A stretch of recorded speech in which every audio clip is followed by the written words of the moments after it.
Welcome to Sacred Matrix, a divine paradigm of love and universal consciousness, with your host, Janet Kira Lessan and Dr. Sasha Lessan. Together, we transform the world. And now, here are your hosts, Janet Kira and Dr. Sasha Lessan.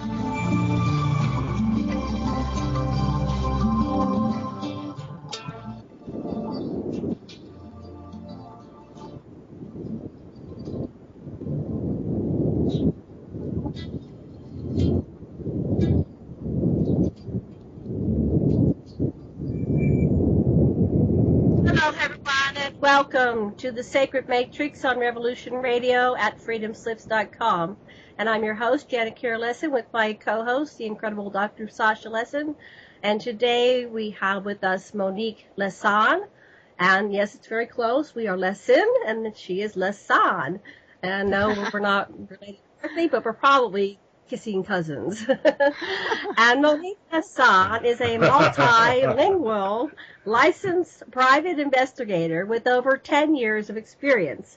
She has completed her studies in criminal justice and received her bachelor degree in 1993 and later her master's in forensic science. Excuse me. Monique-lassan has conducted many extensive international investigations in recovery of abducted children and runaways worldwide, locating missing persons, sex trafficking cases, infidelity, undercover sting operations, criminal defense investigations, and surveillance.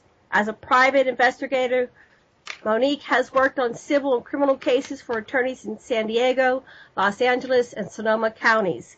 She has investigated drugs, burglaries, thefts, robberies, murder, death, penalties, domestic matters, and workers' compensation claims. She has interviewed hundreds of witnesses and has provided her clients with video and photographic evidence in support of her findings. Monique speaks fluent Farsi, English, French, and intermediate Spanish. She has been featured on 11 radio talk shows, the TV show Strange Universe, Fox 6 TV in San Diego, the TV shows Cheaters, Los Angeles Channel 10 News, etc., Discovery Channel, and so on. She's also been interviewed in Women's World Magazine, Persian Mirror, and Sun, Florida, Sentinel newspaper. And she was elected as the district governor for California Associations of Licensed Investigators in 1999 and 2000. And Monique has been involved in human trafficking projects as an activist since 2008 and was the moderator on January 11, 2009 for Human Trafficking Awareness Day with the FBI and Homeland Security agents as her guest speakers. And she is making corrections here. I'll let her correct things. I'm reading from the bio I have. Let me see. Where's her website? Her website is iinvestigate.com. That might not be it, but I will put that link in the chat. And Sasha, what would you like to say? So, first of all, Monique was at the Laughlin Starworks USA conference in November, and we met Monique there, and we all became close friends. And Sasha watched her PowerPoint presentation. Sorry, I'm losing language here. And would like to say something before we bring on Monique. Okay, yeah. So slavery exists and it's really widespread. Our kids are being kidnapped. They're being kidnapped by people that do satanic rituals with them, that use them for human sacrifice, and even by runaway parts of the American intelligence establishment. And the hope is Monique, who is exposing this and looking at the literature in a very systematic way, investigating cases to stop this evil practice. Welcome to our show, Monique. Hello. Yes, I'm here. I was just on Okay, mute. great. How's it going? So good to be with you guys. It's another day in paradise. What can we say? Oh, good.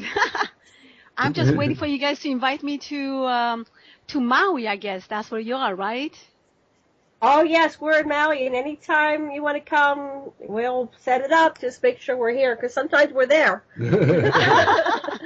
I know. We come over to meet everybody on the mainland, and we're doing a lot of traveling and conferences this year because, like yourself, we're here to create awareness of the problems that ail humanity and work together for solutions. As long as we have people whose consciousness is being stifled in this horrendous way, this planet suffers, and we all suffer. We've just got to do something about it. Absolutely, I agree. And it was so good to have you guys on my show just, I think, back in December or the end of November. Mm-hmm. That was really great. We had a wonderful time. We had fun. So I'm glad that we are able to reciprocate. But our listeners haven't heard your story. I know you're on Revolution Radio as well, but you have a different time, and your listeners are familiar with your work, but our listeners may not know what's going on. So would you like to update everybody on your story? Plus, you're always interviewing other people. Now it's your turn. We're interviewing you. Definitely. Fire away. Anything you want to ask, I'm here to answer. Well, first of all, would you like to tell everybody a little bit more about your work? And I guess Dr. Lessan, Sasha is referring to the children, because I know when he came over, I had to stay at the vendor's table when he came over after your presentation, and he was crying. He was crying. He was deeply affected. Oh, Sasha. You're so sensitive. He's a sensitive little boy, yeah. That's what makes him so lovable. That's really nice. But, I yeah, know. he's protected. Yes, thank you. I appreciate you actually seeing me talk about missing children and the human trafficking and the whole thing. And of course, it was a great presentation as far as I'm concerned from everybody in Starbucks USA. So I was honored to be there as one of them. I can give you a little background about who I am and how I got started, if you like. That sounds great. Yeah. Place to start. So basically, my mother was a policewoman. She was one of the first policewomen in Iran. In fact, she was the first policewoman in Iran back during the Shah time.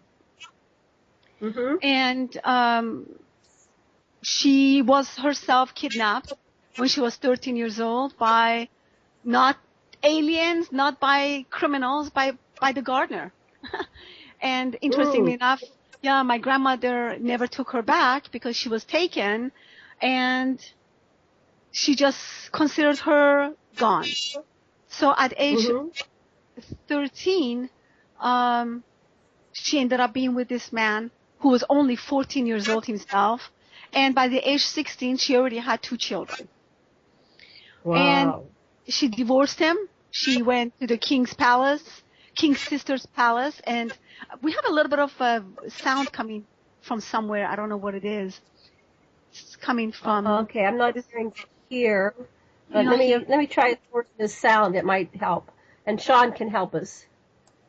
Okay. Okay, I'll lower this. Okay, go ahead. Yeah. Anyways, so by the time she was asking for a job from the sister of the king, and they finally brought her in, gave her a job at the police department, and for the next 25 years she worked as a policewoman, and then she was also promoted to be a captain. So I was very much, she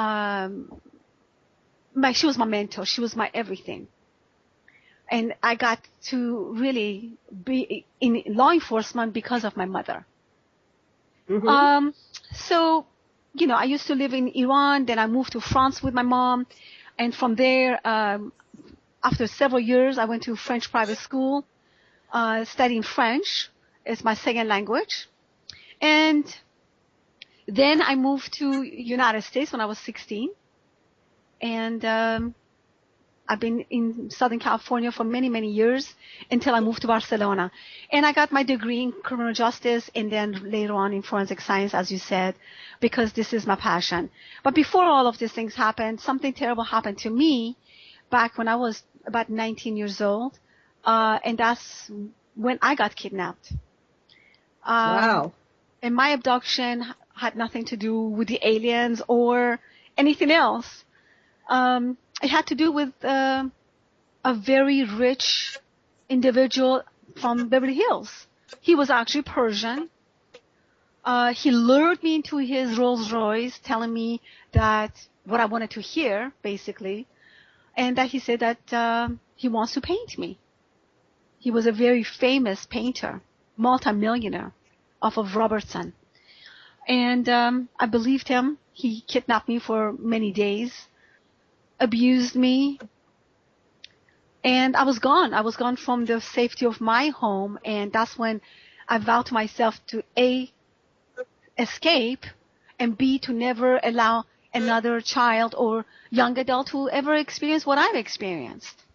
And that set me off on my path as a investigator who brings back children or investigates children, locates children, and anything that has to do with children. So I'm not only an investigator, I'm also an activist in human trafficking. I'm also a researcher, a reporter, and a journalist in every way about subject of missing children. And I speak in a lot of conferences and Women Power Strategy Conference and so forth. So that's my little backstory. So he took you when you were 19, and I'm sorry, I was trying to locate the background noise. I think we got it. But how long were you held hostage, so to speak, or abducted by this person again? About 3 or 4 days. 3.5 days. Oh, just 3 or 4 days. Okay. Yes. I escaped finally. And I did write a book. I'm writing a book now that it's almost finished. And the story is in it. And the book's called The Children of the Underworld. It's all about missing children. It's based on a true story. And it turned into, from parent-to-child abduction, turned into human trafficking. And so I changed a few things. I made it into more of a novel, so I can bring a lot of awareness to people on every level. So, but it's based on a true story. So tell us what happened from there. You were 19. You escaped after 3 or 4 days. Can you give us a little bit more of the sequence? Because it's not really easy for the average person to get into this field. You went to school, and how did you come upon some of the how widespread and deep this terrible practice was? Yeah, give us like a story how this unfolded for you. Well, it's interesting because he basically, when he lured me into his car and he said that he was going to paint me, by the time I went to his art gallery, and he told me that he can actually sell some of my art so I can make some money because I was really broke, he never took me back to my car. And he just locked the doors and then took me to Beverly Hotel off Beverly Hills.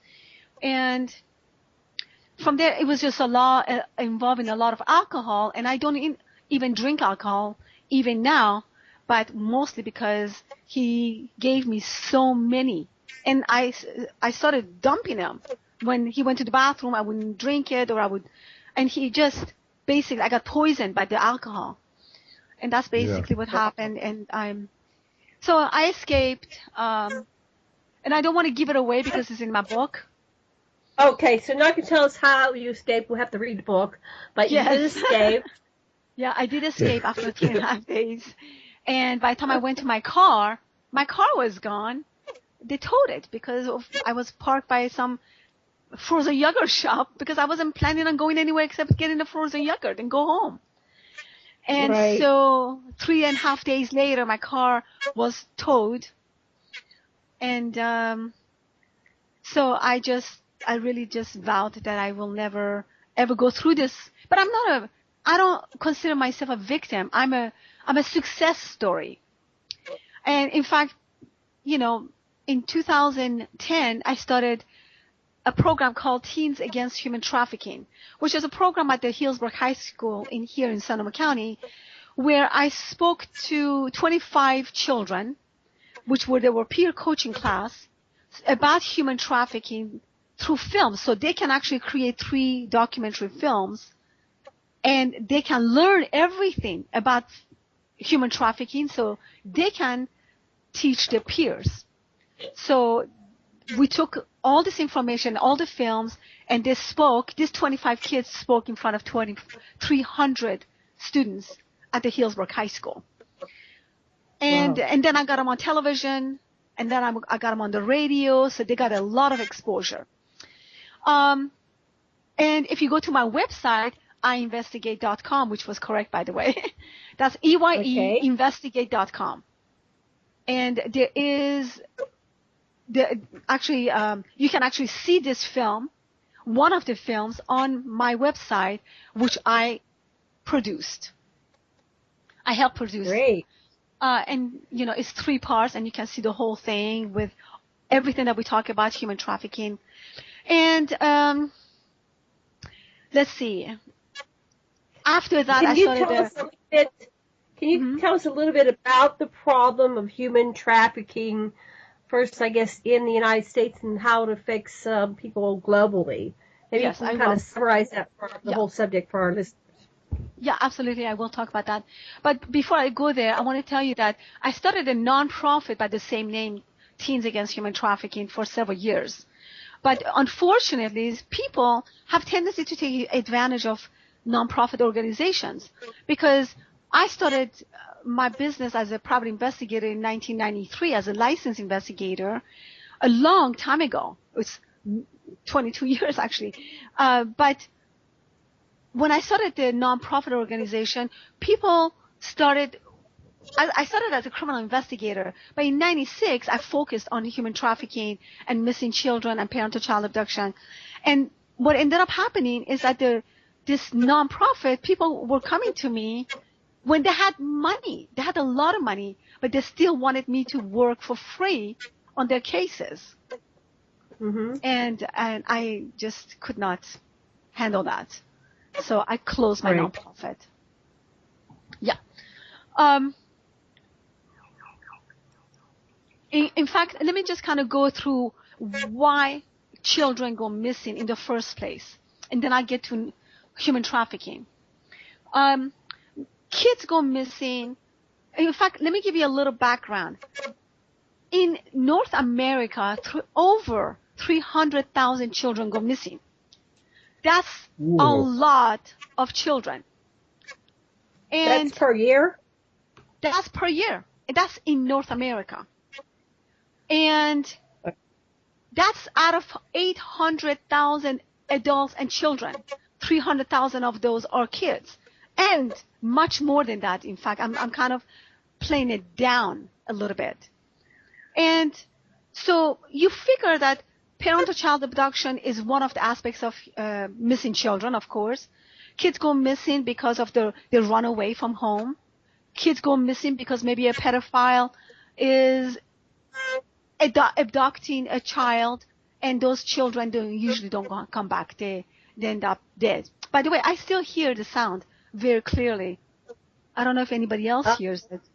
I'm not hearing it. I'll ask Sean, and maybe Sean can shift us to, or maybe he can identify it. Okay. If you can keep working through it, we'll figure out. Yeah. Sean is saying that his audio is from your end, Janet. Okay. You might want to maybe can check that out and call us on our phone. So the pedophile is part of it, and human trafficking is part of it, and then of course parents stealing their own kids back and forth. That is the number one. The parent-to-child abduction is number one. And then, of course, kids go missing because of runaways, pedophiles kidnapping little kids, and they usually don't come back. And I have a team of search and rescue people that work with me for those kind of cases. We look for little children that go missing. And, that's always very, very sad because they usually end up dead. And then we have human trafficking. I would like to also introduce to you someone who does a lot of research and someone who does a lot of volunteer work on Revolution Radio as my researcher, as my assistant, and I want to introduce him now. So just in case he wants to join the conversation at some point, his name is Don Morshead. Welcome, Don. Hi there. Don is a real estate agent, And he has his own business. And I just wanted to make sure that Don is with us just in case he has something more that he wants to add to this. But human trafficking, sex trafficking is only one aspect of human trafficking. And the rest of them is like domestic servitude or child soldiers or, child brides or all of those. I think that we just lost Janet, but I'm going to continue talking. Is that okay with you, Sean? Okay, we're back. I'm sorry, we got disconnected for 1 second. Yeah, I was just saying that a large kind of slavery that I've been hearing about is that the people that are into forced labor in Indonesia and in all kinds of a whole way large-scale slavery, too. Absolutely. And a lot of those things happen not only in United States, but overseas. But it's interesting because people don't even think that this type of things happen right here in your own backyard. One of the aspects of human trafficking that happens is when kids go missing from United States because they get lured into the world of human trafficking. However, when they go missing from other countries, it's because of poverty. So American children, how do they get lured typically? Okay, usually through internet. And what's the draw for them? Well, one of the things that happens, the kids that go missing from United States into other countries is because they want to go and study abroad or they're possibly want to get into another language, they want to learn, or they become nannies, or they become models, and they go to other countries. But in other countries, when they get lured into the human trafficking, it's because they really can't afford they can't afford it. The parents are very poor, and the parents usually end up selling their own children, such as in Thailand, in India, places like that. I'm going to let Don I think that he wants to come on and add something. Don, did you want to say something? Well, I just want to say, first of all, I'm really honored to be here, and I really appreciate being included on a show about Monique. But because I'm here, I think it really helps to lend more voices to what we're trying to do here. And so I just have a different way of saying it. Is I think what Monique is doing and why she's doing this is that she wants to raise awareness for people to understand the nature, the depth of the problem, how far-reaching it is. That we think we live in our perfect little lives if we're living in, say, just speaking in the United States, a nice neighborhood and such. But there can be all kinds of manipulation and aggression against others that we don't see. So in human trafficking, it's a broad category of abuse and use of others' lives for other people's benefits, where others are forced, put in fear, made to work, live in lesser conditions, or even to the point of very egregious, very sick, even to harvesting their organs, or end up killing these people, with some of the more egregious forms. So Monique has devoted her life to trying to get this more in the public eye, and now more organizations are starting to do this. So it's becoming a buzzword. But the worry is when it becomes a buzzword that we kind of get immune to it. What we need to do is stand up. We need to learn how to treat each other well. And part of that is by not closing our eyes to what's happening around us. There could be children 14 and under, 8 years old, 10 years old, being prostituted, brought to hotels right near places you pass every day. And you might not know. But if you learn to watch for this stuff, you might be able to spot it. And you might be able to make it more of an unwelcome place for those traffickers to go. Now they just go under the radar, and people get paid off, whether it's hotels or police or whoever's involved. So anyway, I'm glad. What are some of the things to look for? I saw there was something about an airline stewardess was able to identify human trafficking. And I didn't get to watch the video. What are some of the things we want to look for? But what you just said, Janet, was really, really crucial. one person opened their eyes, knew what to look for, figured something was wrong, and did something about it, and look what happened. And that's like the people who jumped up on the airplanes or their cell phones and jumped on some attacker or some would-be hijacker. You know, they sacrifice themselves. If we don't step up, this will go on. Anyway, go ahead, Monique. Sorry. No, that's absolutely true, Don. You're absolutely right. In fact, if we all combine forces, whether it's on airplanes or in hotels, for example, all this human trafficking is going on all over the world, and hotels have to be aware, and they have to actually train their staff to notice these type of things. And in fact, I know that there are some hotels right. How could the hotel staff notice it? Do they need to get ID from the children to make sure that these children actually belong to these adults that are coming in with them? Do we need to have something like that? Well, first of all, it shows very clearly when an adult of certain age has a child with them that don't belong. A lot of times, first of all, a child is malnourished. You can tell by the way they look around. They're scared. They're nervous. All of those things are signs. Sometimes the child is overly made up, a lot of makeup. Those are signs. I was in Costa Rica sometime in the past, and I noticed that these two very old men had two very young women with them, with lots of makeup and short skirts. People that were with us as our guests, they said, no, that's their children. I said, that's human trafficking. That's sex trafficking. I'm telling you right now, those are not their children. Because I have an eye for those things. And I knew it, and I was right. This is what you have to do. You have to... No. Did you follow through on that case and help free those two young... No, women? I can't. No, that's nothing I can do. When it's in that level, I'm not working.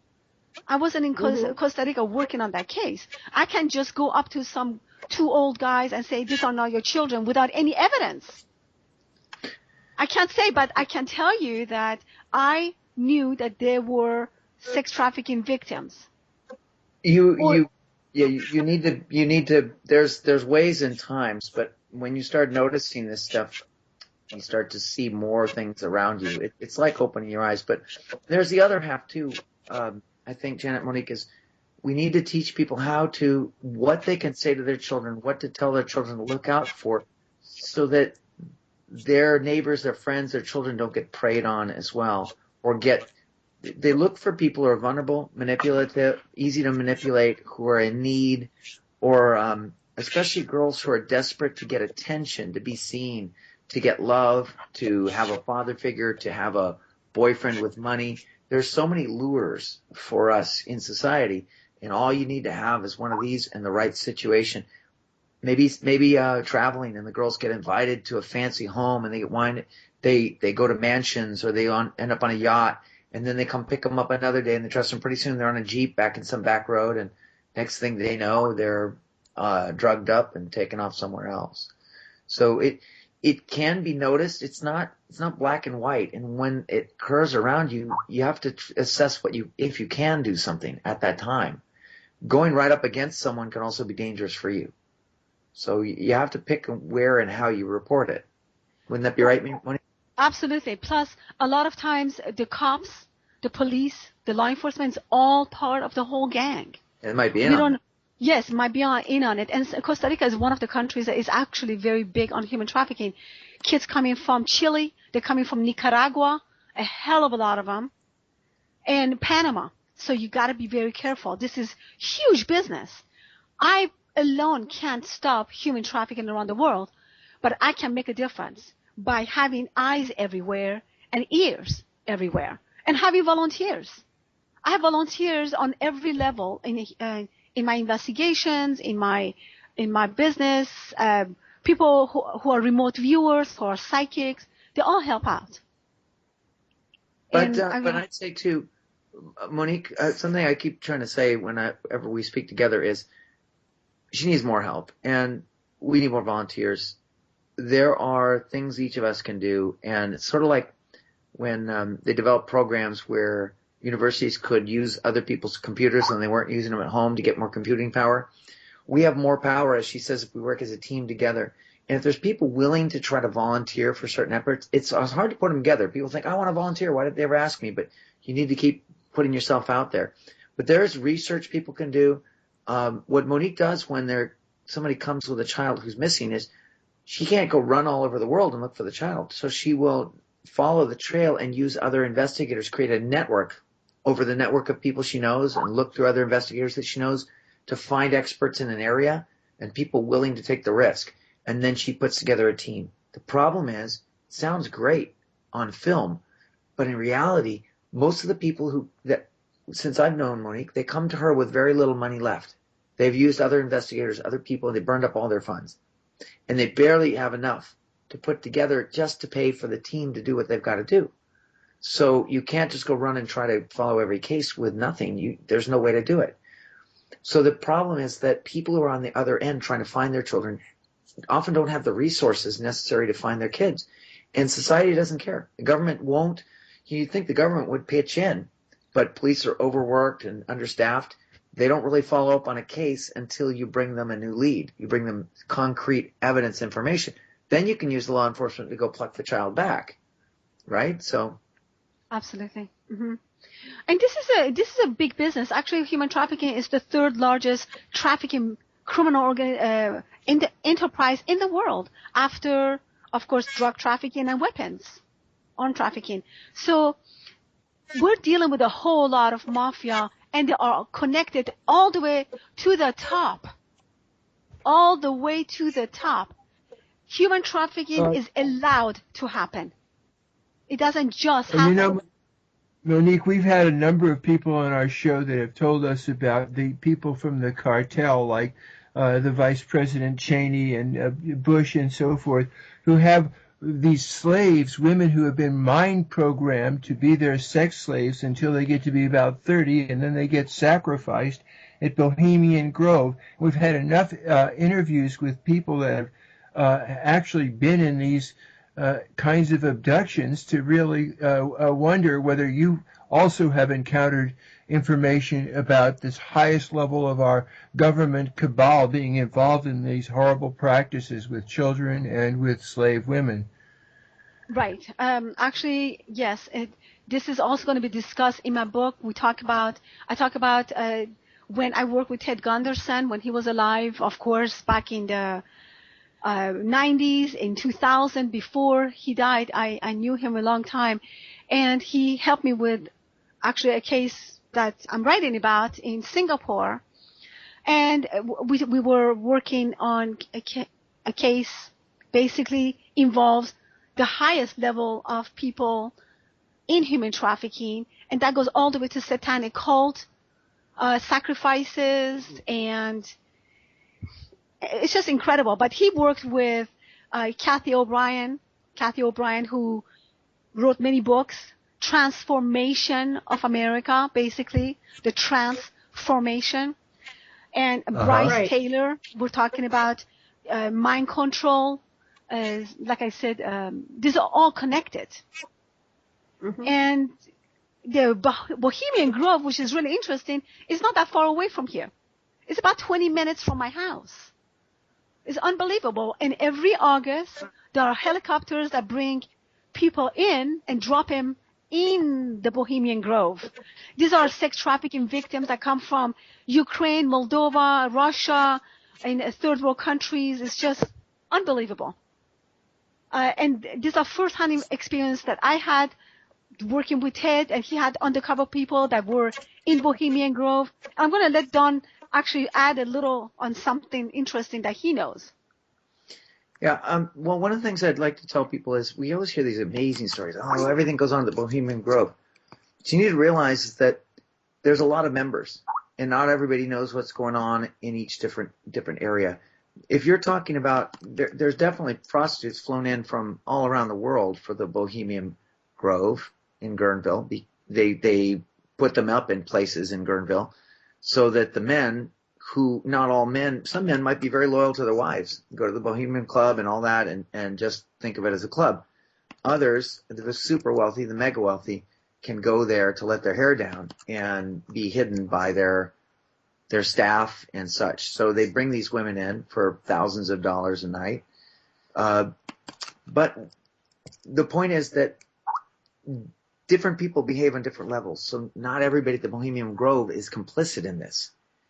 It would be certain groups of people who can use their power and use this shield to do things in anonymity.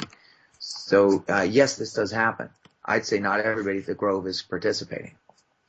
Well, There's absolutely. Mm-hmm. There's a few thousand members that might be there at the Grove at any one time. Ray Right. Kroc, the owner of McDonald's, was a member. Richard Nixon was a member. I've known a number of Bohemian Grove members who've talked about some stories of Bohemian Grove. You hear some of the things that happen. Sounds all well and good, but you need to realize that this stuff happens all over our world. This is just, Bohemian Grove is a very well protected, very secure place where they bring presidents. Presidents are, just about every president's been an honorary member, and some of the billionaires of the world. So you can imagine the security, and you can imagine what a billionaire can do. They can hide it. Yeah.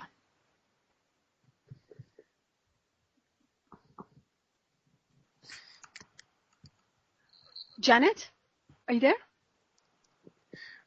So let's wait till she comes back. But Okay. Well, just for her listeners, I just want to mention that one of the problems that people don't realize is that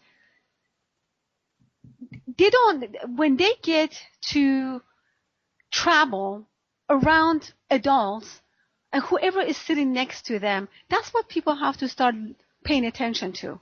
This is really the only way we can do something as a civilization, as humanity. We can stop human traffickers and sex traffickers. It's not just my work that can help me and help the whole organization of sex traffickers and human traffickers and on, and mind control victims and so on. We need everybody in on this. Do you agree, Don? There's nothing one person can do to stop this incredible organization. yeah, and it's about not tolerating it. Not getting to a level where you say in your community to your local governments and local police, school boards, hey, we need to be a little more vigilant. Not afraid, not paranoid. I remember went everywhere on my own as a kid, and back in the 60s and 70s, there were safe places, and we'd go to school on our own. But it's not just, like I said, you have to arm your children with information. It's not just don't talk to strangers. It's when somebody does this, when somebody does these things, put your antenna up. And when it goes a little farther, start looking for someone to walk to, look for someone to talk to. One of the things was taught the idea that if somebody chases you on the street. Hi, can everybody hear us? Yes. Yes. We can hear we were talking and no one could hear us, but we're back. Okay. That happens. This is live radio for you. I don't know what we missed, but one of my burning questions, I did some shows with Alfred Weber. He was talking about at the highest levels of the Catholic Church, they do a baby ritual, and that even a pope has to be murder a baby. Have you ever heard stuff like that? Is that off the wall, or does that seem to have some credence to you? Well, you know what? I'm not the type of person who like to talk about things that I have not been involved and that I have not investigated. So I don't want to be one of those that says a lot of hypotheses out there. But I can tell you that on the highest level, I have followed up with Kathy O'Brien case, and I know that she was talking about Dick Cheney and Bush, and a lot of people in the government actually are very much involved with this type of things. But that is something I've read about. It's not something I personally investigated. But something I can say to that, Monique, is that so sometimes people take the story all different kinds of places. We need some corroboration on that. There are definitely satanic cults. There are definitely people who get involved in this, and there's definitely people in power who get involved, and it is a well-known method to control others by getting them complicit in something illicit and then documenting it and then holding it over their head. And it's been done for centuries. But no less, it's done today. It's done today in our government. It's done today by our government to foreign government heads. They're threatened in different ways. When we start to see the picture and we understand the possibilities, then we can start to see how far this has gone. It's like waking up after something you thought was a great party and looking around and seeing that you're really there's a lot more around you than you thought. It's not as pretty as you thought. So we can bring back some light to these situations. And whether the Pope is made to kill babies, there's a lot of people even if he did, you're just going to lose a lot of ears. People are going to turn a blind eye to you for accusing that. However, we do know that far too many priests, I don't know what the percentage is, but far too many molested children. And ask yourself, have you ever met anybody who has admitted? People never used to admit this. Monique didn't report her abuse or her kidnapping because back then nobody really listened to you. They didn't do anything and they didn't believe you. And women, especially children, feel shamed by this. It affects someone for the rest of their life. So there are thousands upon thousands of children, not just in the U.S., but everywhere, who have been molested by teachers, by neighbors, or by priests. But the problem is that the churches, especially the Catholic Church, not only turned a blind eye, they turned away people who came to them, and then they also publicly ridiculed them. So that's where the church has egg and, I'm sorry, I'm going to swear. The church has shit on its face because what the church has done, the Catholic Church. I think in Studio B you can. Well, I'm saying, any Catholic, stand in front of me and tell me the Catholic Church has not publicly ridiculed people or gone to court to defend their priests rather than do a serious investigation. And if one person's coming forward about a priest, and it's true, that means that priest may have molested 50, 100, or 1,000 kids, depending on how long they were there or how bad their disease is. But part of it is the pressure and the control. The church is also complicit in assassinations worldwide, all through history. They would topple governments. They would execute kings. They did inquisitions. It's about time they stood up and took responsibility. Hopefully this new pope will turn some things around, because I've been to some really great Catholic churches, and some of them in poor countries. And I was welcomed and treated very differently. However, I've been to some others, and it seemed to me it was more in the wealthy places where those people had this stiffness and this coldness and a manipulation of others, and were trying to always play who was higher and tell you weren't better than them because they knew more than you. That's not the purpose of spirituality or religion. It's supposed to guide us to work together, be together, and become a better person personally. But the problem is people in power have abused the power and taken advantage of others. And we all agreed to turn a blind eye. You can't do it anymore.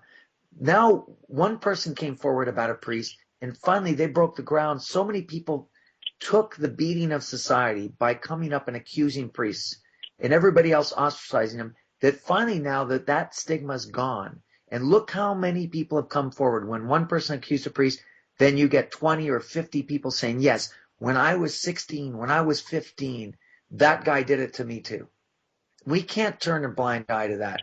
But how do we find it now? I'm not going to give anybody an answer. I want you to feel cold, a little disturbed and uncomfortable.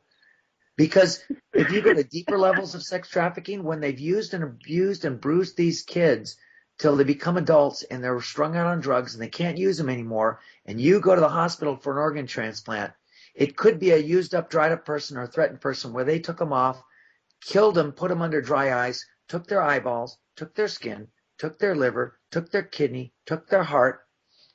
How many different things can we transplant today? My God. Lots of. In fact, I talk about this also in the book. This is what's happening. This is the truth. This is exactly what Don is saying is true. Once they actually, when the kids, when they know they can't come home, when they know that there's nothing left, when they have service 20 people per day.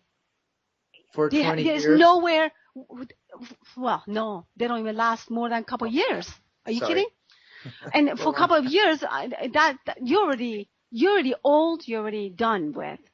And that's when they actually get rid of you. But I want to go back. I do want to go back, if you don't mind, Janet and Sasha. Sure. And kind of tell you guys a little bit about where are these missing children going to. So I'm going to give you a little bit of background on each and how kids go missing. Is that okay with you? Okay. That sounds great. Okay. Oh, we have about 11 minutes, so go for it. Okay. Before the break. Okay, and we can continue on the second hour. The first type of missing children is really the parental child abduction, and that's a majority of a lot of missing children. But they're not really missing, they're just missing by another parent. The second type is the runaways, and that's the most common missing children. The ages are from 14 to 17. They get approached by human traffickers within 72 hours. This is the group you need to watch out for. Or they get into prostitution and pornography, and that's not always the same. So not all prostitutes and pornography ends up as sex trafficking, but a lot of them do. A lot of them end up actually homeless until somebody approaches them, and a few return home once they get desperate enough, and they may never come back, and they may get lost in the world of prostitution or trafficking.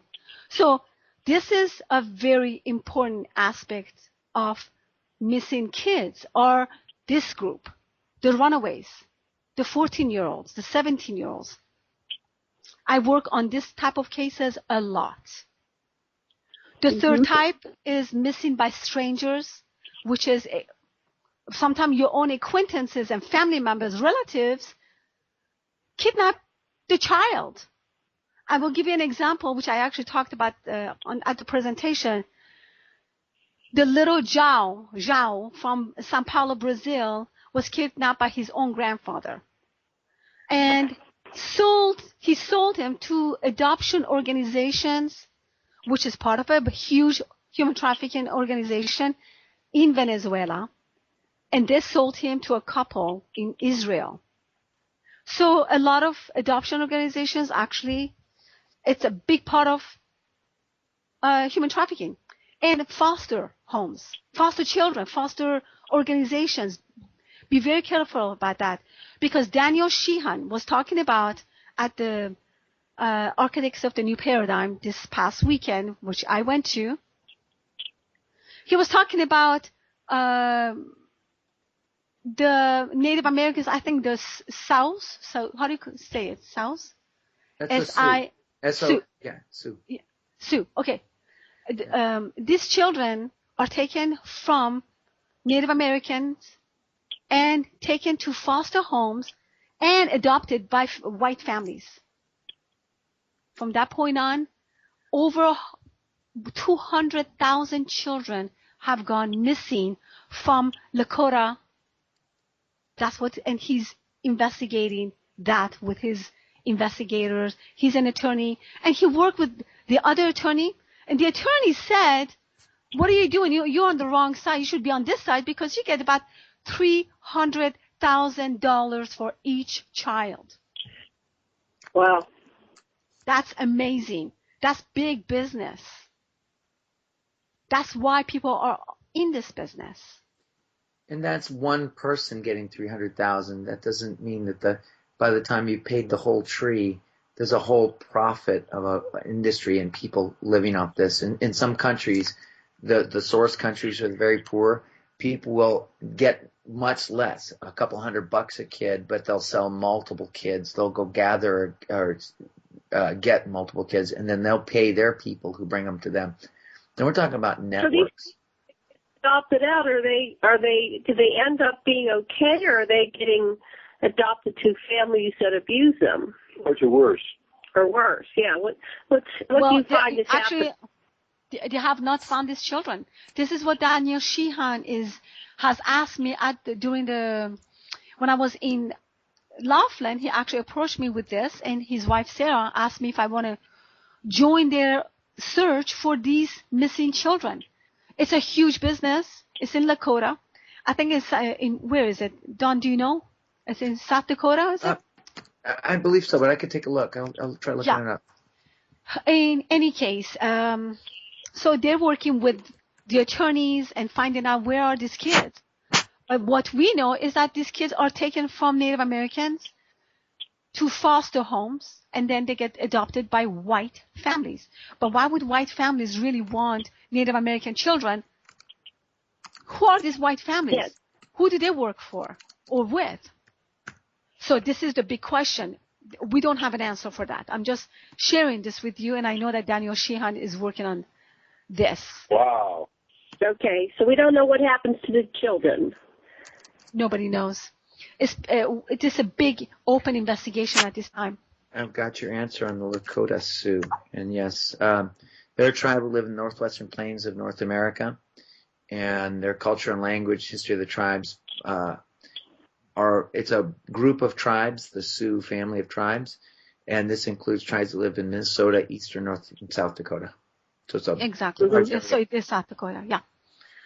So just getting to the point that a lot of adoption companies, organizations, foster homes and foster parents. In fact, I am talking about this in the book. It's very, very disturbing.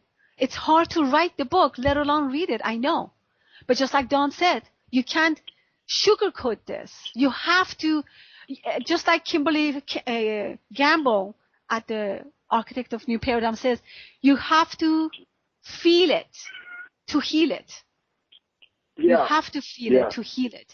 You can't do any other way. You can't run from this. You can't put your head in the sand and say it doesn't exist. It exists. It hurts. It bleeds. So bleed with them so you can get up and do something about it. And I'm very passionate about this, and I know Don is also. He's doing a lot of research on this for me. Yeah, so, Monique, it's one of the basic principles of maturing that the evil that bugs you the most, where an evil is the snuffing of consciousness, the evil that bugs you the most gives you purpose to your life, and so that this makes you feel your courage and your empathy and your love so powerfully that this has given you this direction. And for everyone that resonates with you, we're with you, and the way we can be with you is observe, and if there's a chance to intervene and save a child, to do what you need to do. Thank you, Sasha. I'm glad you're saying that.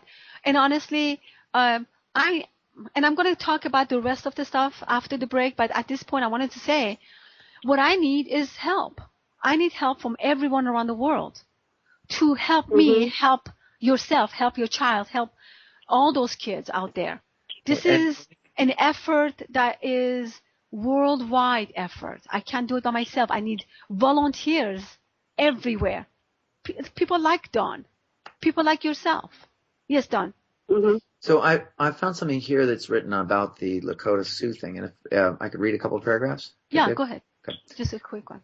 So this is a petition. It says a clearly documented new short web video, Hearts on the Ground, by Sundance Award-winning director Kaylee Mam. Okay, so there's references here. It says every day Lakota grandmothers are illegally denied their right to foster their own grandchildren. The South Dakota Department of Social Services rejects grandmothers for trivial reasons such as too few rooms in a home or too small a home, too old, decades-old crime, or even rumors. The South Dakota continues to violate federal law by placing 90% of the 750 Lakota foster children it seizes each year into non-native homes of families instead of with relatives in tribal homes. Both federal law and United Nations define this behavior as genocide, people. Genocide. Wow. In the United States, only tribal programs are placing foster children with their relatives. And this started back when they put Indians on Native Americans on reservations and started taking their children to educate them and religiousize them, to give them good Christian backgrounds. So they took them out of their tribes by trying to break the back of the culture because the culture was so strong. It passed down lineages through mothers and grandmothers and ancestors and old traditions. And the only way they could break this was to raise the children outside of this. Now look at what they've done. They did it, but they didn't. Look how strong the Native American network is in the fabric to still hold on. Yet the abuse happens today in reservations. And South Dakota is not the only place that this happens. I've had a lot of Native American friends talk about stuff that happens on the res. So what we need to do is start raising our eyes to corruption instead of just going to get our big screen TV and watching, sports games. We need to be aware enough. Yes. We need to be aware enough to find out, instead of carrying pitchforks either and torches, to the castle because there is none, we need to just be more aware. We need to be more willing. When we see something going on, we need to question it. It's not going to be comfortable, people. You're not always going to be able to do something. And honestly, if you try to do something at the wrong time, you could end up becoming a liability or a threatened. So there are places to stand up and there are organizations to align with. There's efforts to be made. And don't just donate money. That might help the right organization, but it's not going to do it alone. We need to really open our eyes, and we can change our world. That's the way I look at it. Thank you. Good timing. Be back. Thank you, everybody. Come back.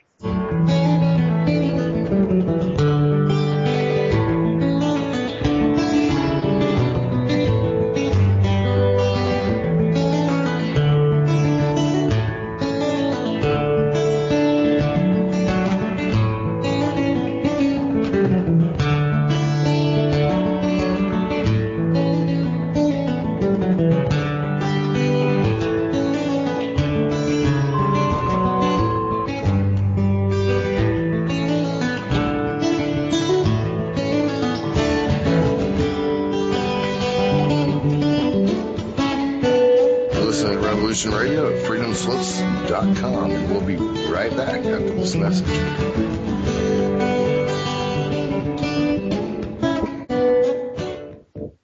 Tune in Tuesdays at 12 noon Eastern on Studio A to hear Tammy Adams share her knowledge of an unknown realm on Talking with Your Angels. Join Tammy as she uncovers hidden secrets about the spiritual world of angels, ghosts, and other entities that have been with us longer than we know. Tammy is a psychic, a teacher, spiritual coach, a leader in her field, and will be sharing her information and stories with you. So join us on Tuesdays at noon on Studio A. With Tammy's guidance, you'll find out who has been watching over you from the other side, and soon you will be talking with your angels.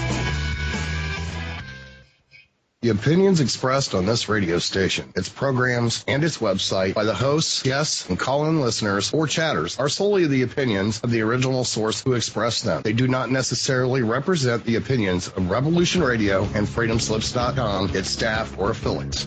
You're listening to Revolution Radio, freedomslips.com, 100% listener-supported radio, and now we return you to your host.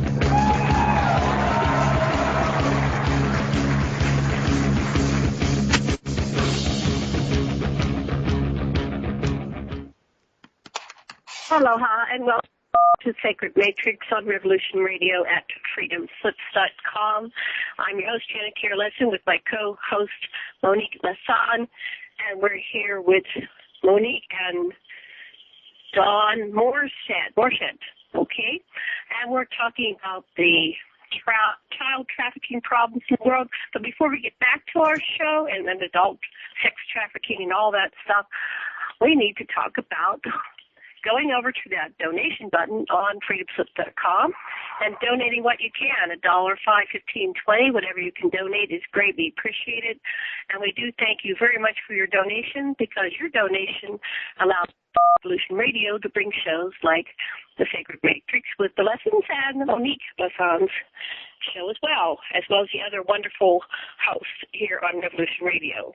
Before we get back to the show, Dr. Lessan, what would you like to say?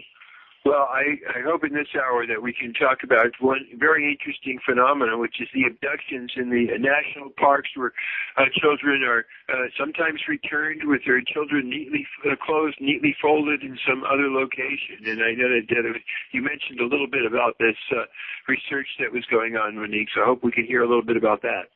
And my question, this is where I go with the UFO stuff. What percentage of missing people, could be all ages, are extraterrestrial abductions? Back to you guys. Thank you, Janet. Thank you, Sasha. Let me do this in a way that it would be more understandable. So if you don't mind, let me go back to the way I was organizing it. So, we started with the parental child abductions, runaways, and of course, missing by strangers, acquaintances, pedophiles. Next one is human trafficking rings, which we talked about, and we can talk more about it because human trafficking is really what attaches everything together. It brings everything together as far as, where are the kids. But just like Sasha was talking about, is missing persons in national parks. And I'm going to get to extraterrestrials as well, Janet, in a minute. But the missing persons in national parks is something that it was a project that I was going to continue when David Paulides came up with his book, Missing 411. Now, for those of you who don't know David Paulides' research, he does research on unexplained and mysterious disappearances of children from national parks. It's interesting because now he has expanded it around the world and not just national parks. But let me kind of talk about this a little bit, if you don't mind. There has been, at this point, 1,400 disappearances from national parks and open spaces in North America. And what David Paulides found is around 52 clusters in the United States, including Canada, which involve 3 or more people missing in geographical proximity to each other. And a high number of these cases often involve children, and who sometimes disappear along with a dog right from under the parent's nose, and they're never found, which is really interesting. Why is the dog disappearing? There are some other missing children as young as 4 years old that found in long distances across mountains, on top of mountains and hilltops. And they kind of went off their path and lifted off while they were following their parents behind. Which I'll tell you. You're saying they were found but they were found very far, unusually far, too far for that child to have traveled on their own. Exactly. They ended up on mountains and hilltops. And that's why you never want to put the child behind you. Hello? The child has to always be in front. But if you're with a family and they are following each other on a hike, kids went missing and taken from behind. These children... What did they say happened? What did the children say? Some of the children did not remember where they were or where they were taken. And these are the children that were found. And interestingly enough, Sasha, Paulides reported that these cases don't show any evidence or disturbances that would be associated with animal attacks or crime scenes. And it's just a mysterious situation, and it seems to involve some supernatural phenomena. Why? Let me tell you. Those children that were found alive, they couldn't speak, they couldn't recall what happened to them, not even the adults that were taken. A lot of times, their clothes were found folded and left behind. Very strange. Wow. Yeah, and what she's saying also is that David Paulides ruled out. Thank you. He carefully ruled out other causes, which do occasionally happen. But when people are so afraid of getting attacked by a wild animal in a national park, you'll find that those are a very, very small percentage, and yet more people go missing through these unknown means. It leaves you with a big, big question mark. Yeah. In fact, the National Park Service doesn't even keep sufficient records on these vanishings, and it appears, according to David Paulides and his research, that they're hiding this information from the public. I'm not quite sure why. Yeah, and you got to remember, too, that every time you deal with reported statistics, those are the ones that got reported and actually lost in the national park. So there's always a fuzzy edge in what it means is there's usually more or greater statistics than we actually know. But when he tried to get transparency from the park, he ran into all kinds of, and that's a really interesting to hear his story, how he got stymied and threatened and even tried to get Freedom of Information Act to get this information, and they shut down on him. They're really covering up something, yes. But we had another guest say that some of them are Bigfoot. So Lloyd Pye told me the story of this. It's well documented about this guy who was camping, and suddenly he wakes up and he's in his own bag. He's being carried, and it's a family of Sasquatch, Bigfoot. This is in North America somewhere. Adopted him and wanted to keep him, but he ended up saying, "I got to get out of here." He escaped. So that's a documented story. It was definitely Sasquatch. Hello? I think we lost her. No, I'm here. She's fixing I sometimes mute. I sometimes mute so I don't disturb anybody who's speaking. Last time I was watching a movie, and I think that I don't know if Don has seen this movie or not, but it was about 9 people that went missing from the Russian mountains in the snow. What was that called? Something Pass. I forgot. Oh, God, what was it? Anyways. I'll see if I can find it for you. Yeah. And these people that were found actually was on Ancient Aliens in a lot of different places. These people were trying to get out of their own tents, trying to get out because they were as if like they were running away from what was inside.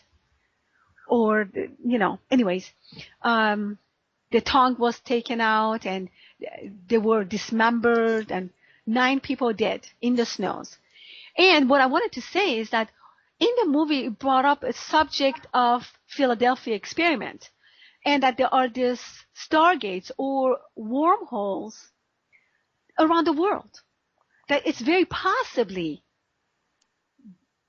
where Bigfoot and the Mothman and, some aliens come from to this dimension through these wormholes around the world.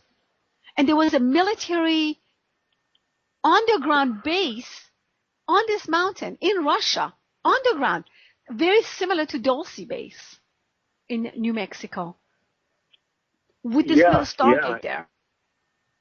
Yeah, and in a way, that's the thing that could be done. That when you mentioned Dulce, that President Carter had his own Delta Force rescue some of the women in the brothel under Dulce. So it is possible if the government or somebody would stop covering up their past sins, it would just help us with this problem.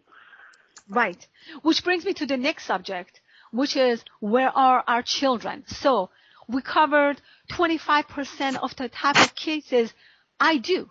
Oh, by the way, okay, thank you, Don. He came back with the name of the incident in Russia. Do you want to say what that was, Don? Yeah, it's the Dyatlov Pass incident where they were hiking over the pass in 1959, and they did find the bodies, 9 hikers, and found under very mysterious circumstances. So, you asked Sasha about aliens, or I guess Janet did. There's a question mark about how many go missing, but I think you're going to be pretty shocked if you haven't heard already when Monique tells you the statistics that we do have on record, not counting the ones that aren't reported, of how many people actually go reported in North America every year missing. And minimum. Only has, 20-25%, Monique, is that right? Get found? Yeah, so far, the parental-child abduction and human-trafficking, runaways, kids that get killed by pedophiles, those just cover about 25% of 300,000 children that go missing. Well, where the heck is the rest of them? That's my question. That's what I talked about at the conference. We talked about possibly the children that go missing from national parks, what David Paulides talked about. What I want to tell you now is military and government experiments of children. And that is another aspect of children being abducted by the government and military for experiments and mind control in underground bases around the world. Wow. Tell us about it. Yeah. First of all, I will tell you that first of all, let me tell you some of these underground.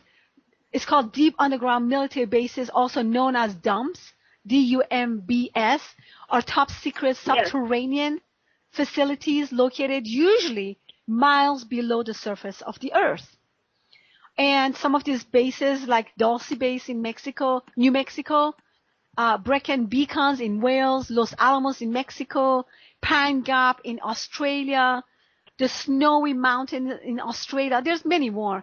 There's so many. These are just a few examples. There are at least 1,400 of these dumps worldwide, 131 of them in U.S. alone. And these projects are run by secret, unelected international governing body connected to the UN, Black Ops.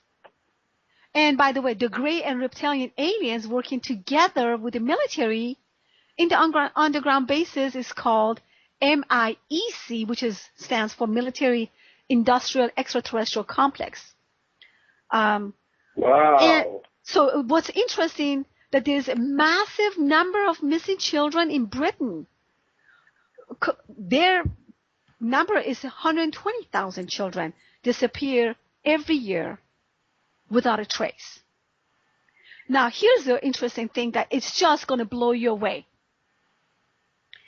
Actually, Monique, I've got one here, and you'll see different numbers, people, when you research this stuff, but it says Faces of Britain, this is a news article, how 140,000 under 18s vanish across the country each year. That's 140,000 in this one. I have another one reference here that says 275,000 Britons disappear. Right. Different numbers depending on who does it. For example, Defense Intelligence Agency says about 200,000 children go missing. But no matter what, now check this out. I want to share this with you. When I said this at the conference, it just blew everybody away. I'm still shocked. There's such a thing called CIA Finder's Case. And this involves negative factions of the CIA directly involved in child kidnapping. In 1987, Customs and Police raided a Washington, D.C. warehouse which was used by the CIA. There, they found a set of instructions on a computer which advised the CIA to move a huge amount of kidnapped children that were held at this warehouse, and they in this instruction said to keep them moving across jurisdictions.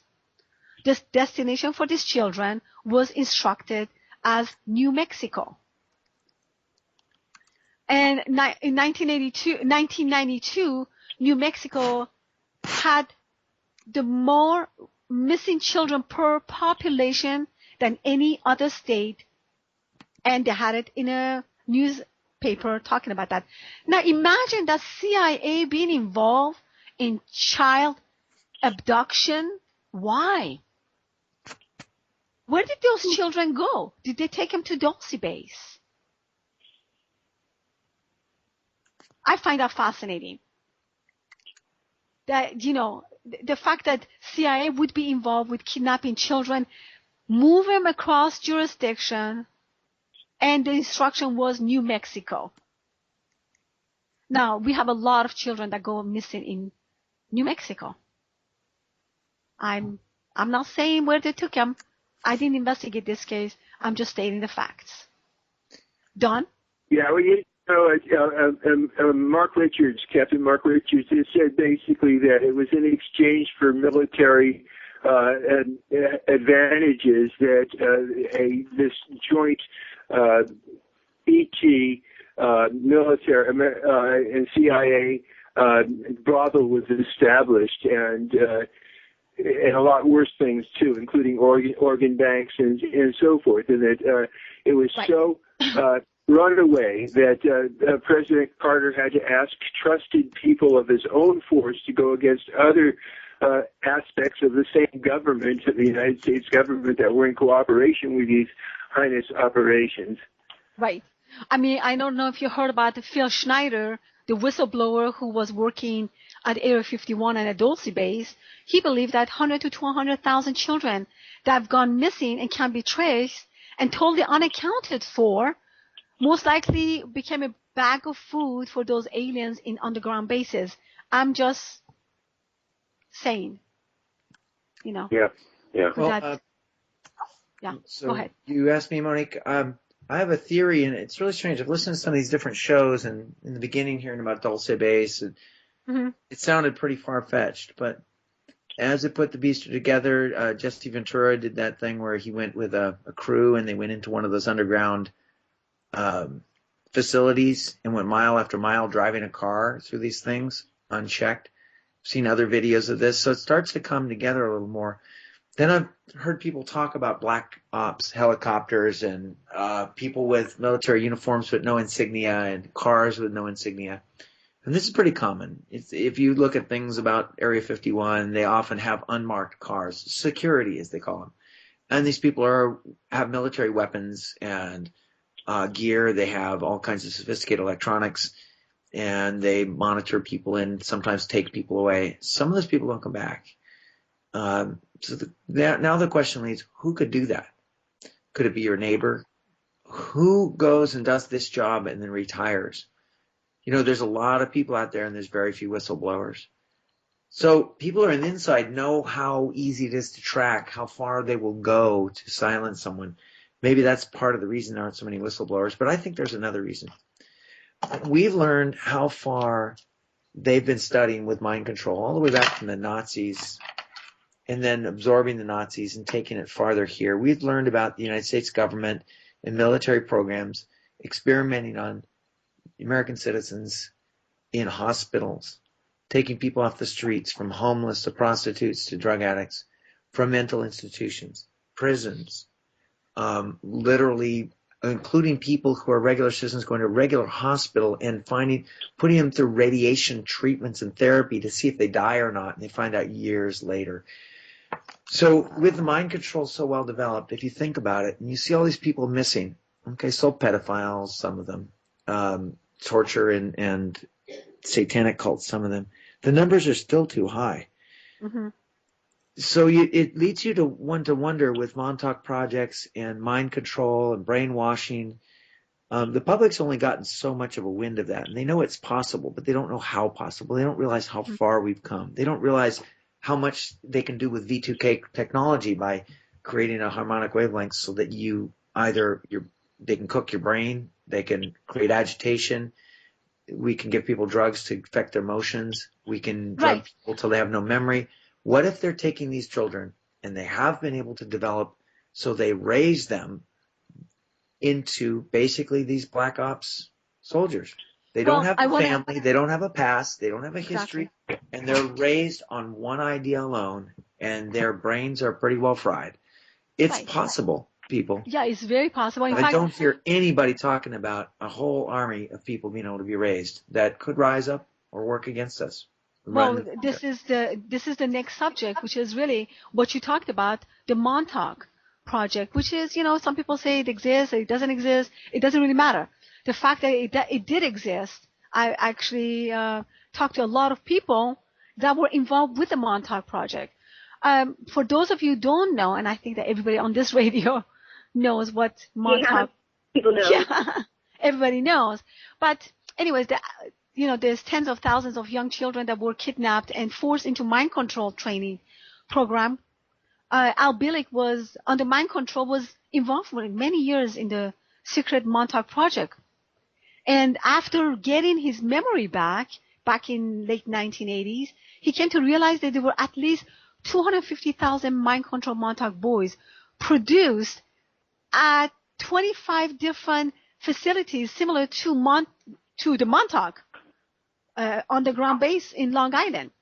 And a lot of those kids became sleepers, just like Don was saying, programmed to go into action at any time, at later date, when properly triggered to engage in some kind of a destructive conduct, such as, coup d'etat, assassination, and whatever explosive, just like the Oklahoma bombing or even 9/11. We don't know. Interestingly enough, a lot of these Montauk boys, and they're not the only ones, they went into the whole mainstream American life as journalists and radio and TV personalities and lawyers and judges, prosecutors, on every level. Oh, God, this whole MK Ultra and Monarch programming is all part of what Don was just talking about. It wears you out. Well, you're certainly doing something to interrupt it. It's like Alan Dulles brought in the Nazis in Operation Paperclip, and they took over the CIA, and they ran this program, and they run it to this day. But what you're doing is, Monique, is disclosure. And it's disclosure that we're ultimately going to have. We need to know who's been doing these things and to whom, and we have to see what we can do for the victims. And we need to have candor from our government. And I think that the kind of publicity you're giving to these horrors is what's going to shed a light on this stuff and help us do something. Randy Kramer has told us that there are parts of the government that Eisenhower actually appointed Marines to try to curb the parts of the government that were run away and doing all these horrible things, so that even I tried to stop them, but and there's an ongoing fight within factions of our own elite. Government, yeah, absolutely. Interesting, I actually knew somebody who was under mind control. Ted Gunderson introduced me to him in 2009. His name was Peter Chiknov. He said to me, you got to talk to this guy. He was on the MK Ultra, the Monarch programming, which followed up after MK Ultra. And this guy, to me, he told me, with Doug Millar, I think he was there too. He said, as a teenager, he was abducting little children for satanic cult, sacrifice for years. In fact, I don't know if you guys know about the Franklin cover-up. He was actually the one who kidnapped these little children. And now, because he had his own daughter, he came awakened from his terrible mind control, that he was under mind control for many years. He came awakened from that nightmare, remembering who he was, what he did, and now you can't shut him up. He goes everywhere and starts talking out loud, disrupting meetings, and he ends up in jail. So they wanted me to help him out. And honestly, at first, I just couldn't be in his presence. I didn't like him. Anyways, I ended up having him on my show several years ago. So, Don, yeah. It's a crippling experience. It's a very crippling experience. But then, the people that have had that experience and overcome it, like we know Stuart Swerdlow, have an incredible amount to give us in terms of clearly remembered truth about things that we don't ordinarily consider possible. Right, exactly. In fact, I was watching him today. Yes, Don? Well, I think Sasha said it well. It's this is raising people's awareness to this dark thing. I forgot the word you used, but I liked it. It's uncomfortable. It's disturbing. If you're not ready for this, you have to turn off the radio show. But this is called, Nighthawk calls it Freedom Slips.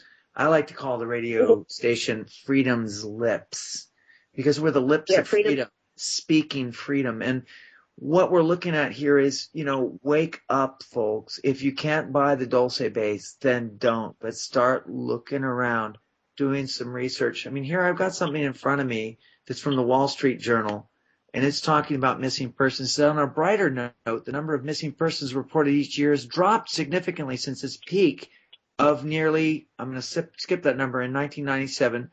For all of last year, there were only missing person reports. So what do you think these numbers are?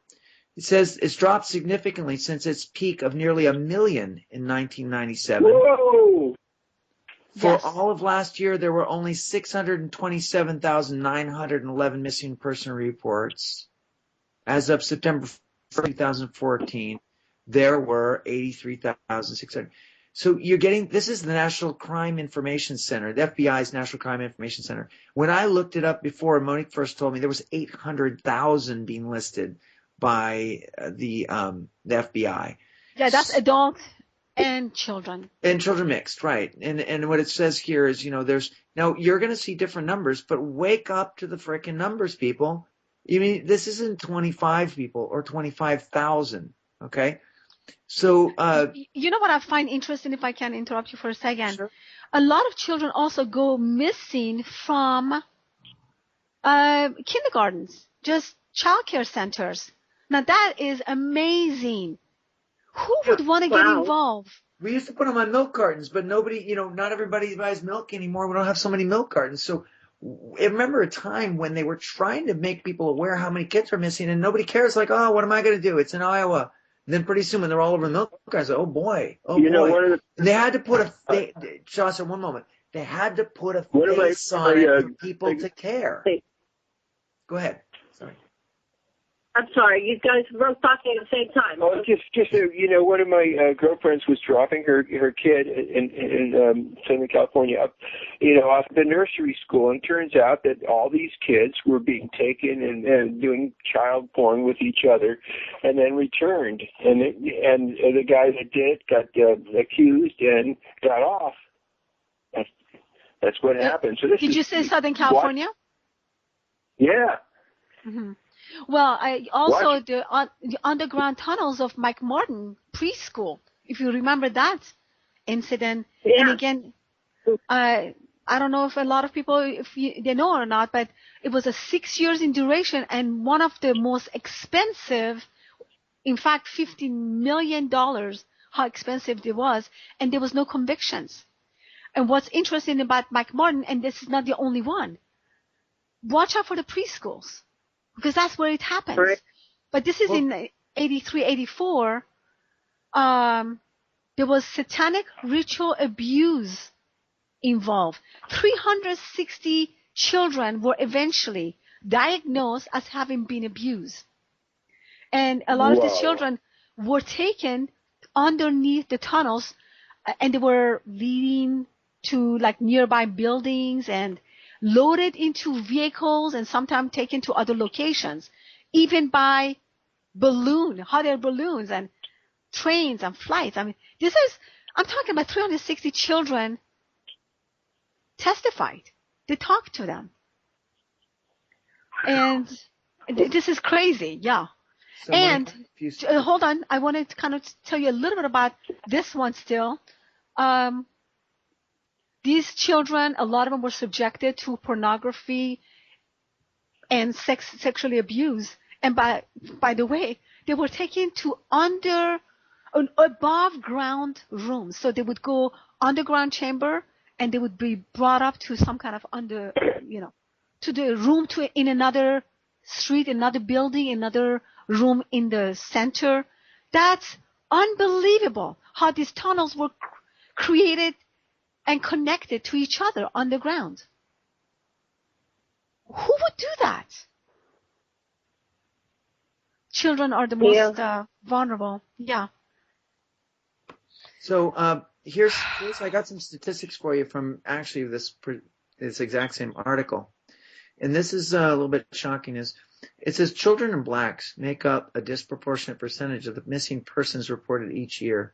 In 2013 people, under 18, the people under 18 were nearly 3/4 of the missing persons reported, but only make up 23% of the population. Meaning if they're only less than a quarter of the population, but they're 3/4 of the missing, they're a target. Blacks, while accounting for only 13% of the U.S. population, comprise nearly 35% of the missing. Why? Because this is a part of society that, I mean, we know now that the government has actually pumped drugs into black neighborhoods to keep them down. This was a form of manipulation and a form of but anyway, then here's a little more for you. approximately 80% of disappearances for people under 18 are considered runaways. This is part of the problem. Police book them as runaways right away when it may not really be the case. They may have been lured. They may have, even if they're depressed or dissatisfied and they get someone to get them to leave the family, then they're classed as runaways, and they don't really they don't really look for them the same way. It says of those, 1 in 7 becomes a victim of sex trafficking. Now, sex trafficking is only one portion of human trafficking, people. Right. According Exactly. to National Center for Missing and Exploited Children data. Then other reasons children go missing, they say family abductions, where non-custodial family member takes a child. Non-family abduction, many think when a stranger takes a child, makes up 1% of the missing children. So we need to really look into this more, because these are only statistics that people are just starting to really analyze. Mm-hmm. We need to find out where these kids are going and how many of them are coming back and why. Why do we hear about some? But they don't really come back until someone cares, or they can run away. They can be some investigator or even law enforcement get involved and bring them back. Well, a lot of these children commit suicide because they can't come back. If they're not easy to find, law enforcement's not going to find them because they're not sending a network across all the states. Although it does say that, it says children are more likely to be reported because by law, there's a federal legislation requiring immediate reporting people under 18. It says there's no such law for adults because anyone over 18 certainly is considered, has a right not to be found. So if a girl is 18, say, or 19, and she goes missing or she's traveling and she doesn't come back, the police go, well, she's an adult. Maybe she decided to just go away. So you don't have the much statistics for the people over 18. Yeah, exactly. I know Janet had one last question that she was asking me about, and that was about extraterrestrials. Extraterrestrials. Are you finding basically, are you tracking any of these back to extraterrestrials? Well, interesting enough, I used to be a former field investigator for MUFON. Uh-huh. And I've interviewed on my own radio show people like Travis Walton and Betty Andreessen and Dennis Stoner and Robert Salas, and they all had their own stories of abductions, and they all said that they have been abducted since they were children.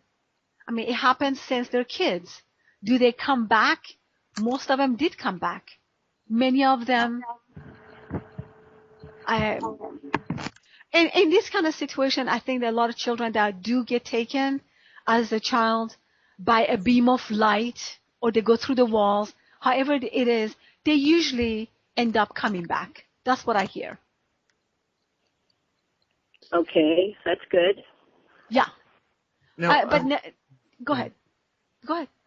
Well, I was just going to say that this opens up a really interesting area that hasn't been confirmed, but it also may lay right in line with the stories we're hearing about the government's non-disclosure on either tracking or following UFOs, or trying to emulate the technology, or going to try to gather shot down or crashed discs or other technology. It also may go hand in hand with the whole idea that for some reason or somehow the black project part of our government has become involved, because it would mean that if they do really are able to manipulate and suppress the media, if you look at your design for news shows as the main source people go for the truth around us, it is so commercialized, and if you study it, it's designed to give you certain things at a certain part of the show, lift you up, bring you down, give you some drama, and at the end, give you a little weather to cool off. And then you kind of go about your lives. And then you're also throwing a lot of commercials about what to chase after and what to worry about in life, whether it's drugs for your health or whether it's the newest thing. So why are we not hearing? Why do we go to some interesting lecture and hear shocking facts and news that later, 10 years later, we start finding out really was true at the time, like about abducted children? Why is this stuff not in the news? Why do we hear about Sandy Hook or other school shootings where maybe only a few people die, and yet you're talking about 600,000 people going missing? Right here's another article that says it's underreported. No, I mean, Yeah. Here's one that says every year more than 800,000 children are missing in the United States. Now, okay, one says 300,000, one says 800,000. Wake up. What about 3 kids shot at a school or 20? That doesn't pale.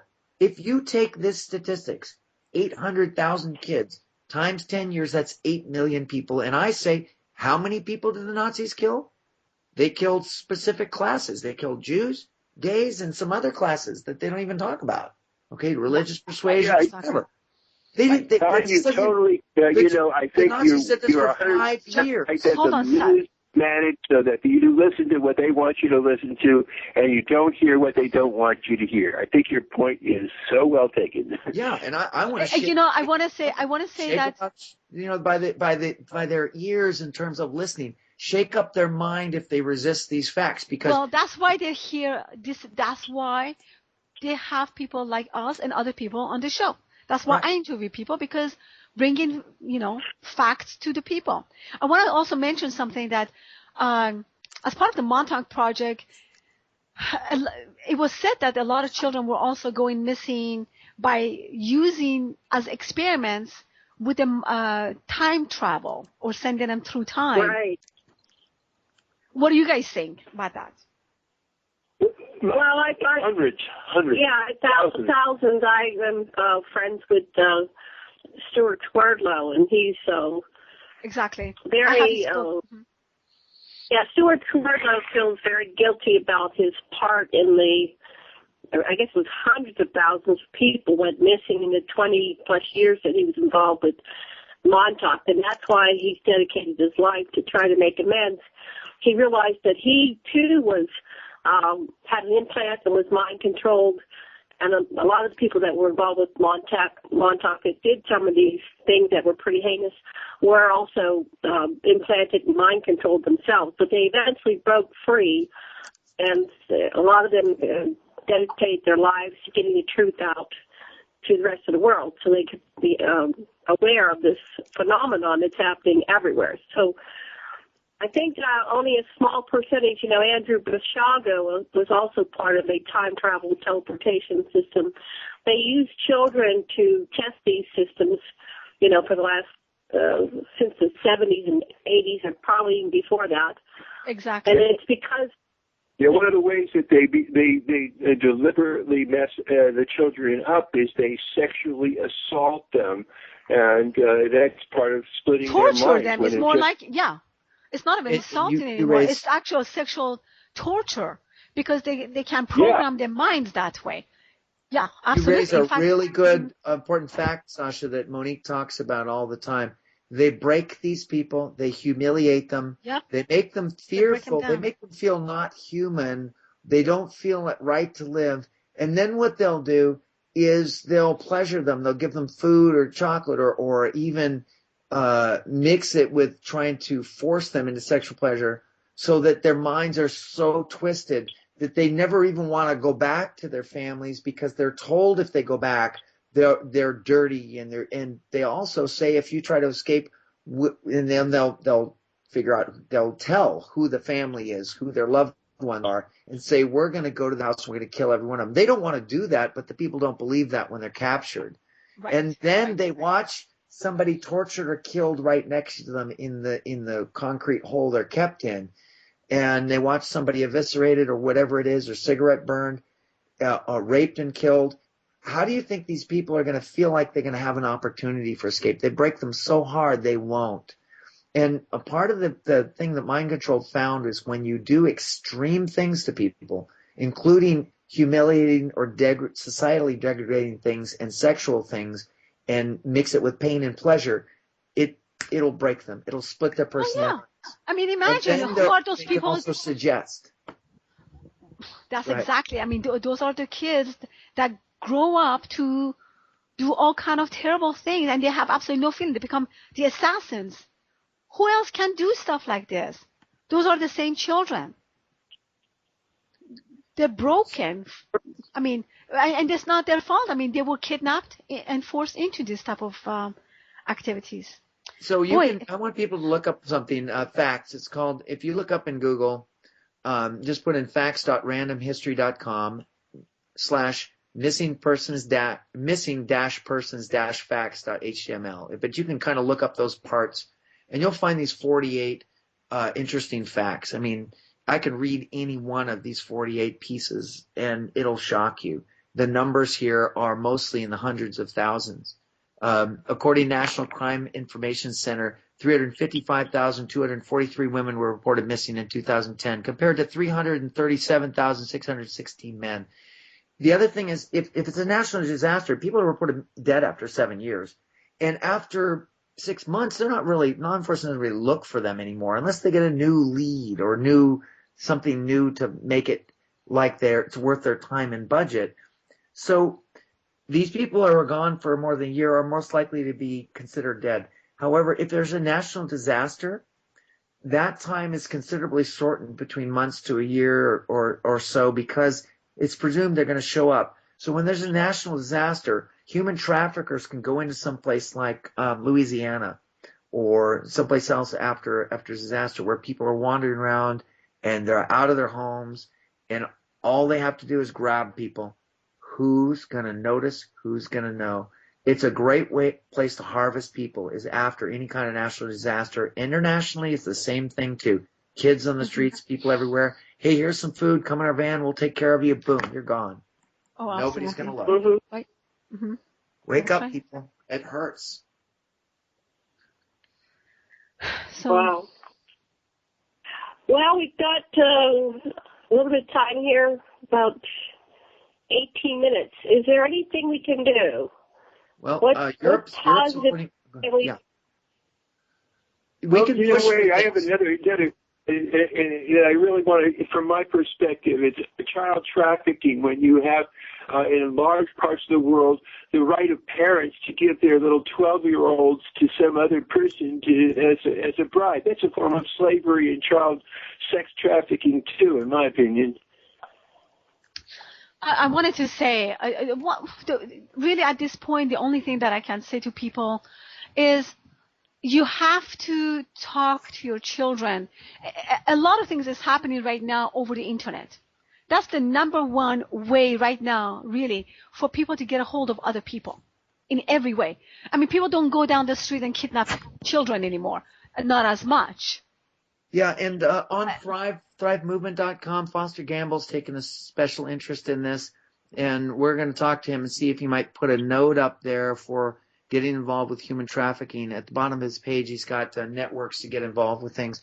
In Europe, they've actually, Europe tends to take things a little more seriously than us and get on it when they've realized there's a problem. They're instituting a number throughout the European Union of 116000 for reporting missing children. And the most important time is within the first 3 hours that the child's missing. The next most important window of time is next 24. The next is 48. After that, it begins to be an echo where it's harder and harder to find the child. Yeah, 72 hours. Mm-hmm. Yeah, if you yell in the Grand Canyon, the first one comes back strong, the next one comes back a little less, and then pretty soon it fades. So the trail goes cold fast. Monique, and people have to. I want to give some credit to Monique. She worked on a case for a kid in Mexico that had been missing for 20 years, and we got closer than anybody, and pretty much found the child with the help of the family. They did it as well, but we were all putting together resources. It can be done. It's just very rare. But go ahead, Monique. This 18-month-old baby went missing from Texas, and the father just kidnapped her, and now she's about 22 years old. I found the people that were involved with the kidnapping in Los Angeles. Wow. And you can see the article on my website. Yeah. Now, Amber, so what can you do? I'm sorry, Monique. Well, you know what? Go ahead, Don. Go ahead. Just talk. Sure. Go ahead. No problem. Every 40 seconds, a child goes missing in the U.S. If we had Amber Alerts like that, I've got my cell phone set up to take them in if they come on. I've seen them come up on the board, a red Chevy. Oh, here we go. Is that it? What's that? Is that the end? What's that? Huh. No, that was not Is ours. that something on your end? Don't know what that was. Somebody's trying to interrupt. Okay, so what do you do, people? research. Keep your mind open. Learn. Look on the net. Don't just spend tonight. Once in a while when it comes up, go back, look a little bit. Learn to recognize it when you see it. Learn to integrate. Monique and I came on a case where a girl got missing. Now, she was found dead later, but this was an investigator friend of Monique's, and we happened to be trying to meet up with him, and there was a case he was on, and she got involved. Everybody mobilized. Basically, I like to say, since I have only a few minutes to say what needs to be done besides everything that Don is talking about. Basically, you have to be very vigilant. Watch when you are in school. Like, for example, if you have children that have their friends coming home, then they want you to go, clean a house. Oh, those are brokers. Not all of them, and I'm not saying everybody. Make sure you know your children's friends. Who are they? Who are their parents? Talk to their parents. Get involved. Make sure you understand who your kids are involved with. I would definitely say that if you really think about it, this is local. This is on a local level. This is in your own backyard. This is your neighbor. And that's what I would say, start there. Monique, another thing that the person could do is put transponders in their kids' shoes, and then you can always find out where your kid is. Well, I they're trying to take shoes off, but yeah. Go ahead, Janet. I said, there was that movement to implant your children just like your dog or cat. Well, I know. I was just going to say, sometimes it's good to have some kind of. I was thinking, and I talked to Foster Gamble about it, to have, beside the Amber Alert, we really need to have an app for missing children. And if a child goes missing, you could report it, and people could get involved, and you could report location very quickly. You could mobilize. I do want to say about a case that I just did a few years ago here in Sonoma County, and the child was a special need. Her friend came to the mother's house, their house, all the time. They had dinners and everything. And then one day, they went to do some kind of a cleaning the house together. The child went missing. She was not even that young. She was actually about 19 years old. And they gave her a pink car. And they all raped her. And then she started building some type of a Stockholm syndrome with these people that kidnapped her, just like Patty Hearst. So, you really got to get to know who your children are involved with. Is Monique's mic breaking up? Because I missed that Stockholm syndrome, she said. Well, the other thing was, Monique, you recovered this girl, and then she kept talking about wanting to go back because she wanted her pink car back. So yeah, she says, well, I want to go back. They love me. They gave me a pink car. Now, she was gang raped by all these people. She wants to go back to them. Great. I want to say something else. I want to say something else because I know we're coming to an end. Richard Dolan spoke at the Architects of the New Paradigm. He talked about false flags. I do want to say something about false flags. Many years ago, and I'm not saying it necessarily that particularly happened, but false flags is when, they say that something happened that it really didn't happen to make people scared, whether it's the diseases or they create wars or whatever. You know what false flags are. Something about the human trafficking happened here in United States. It's called cross-country operation.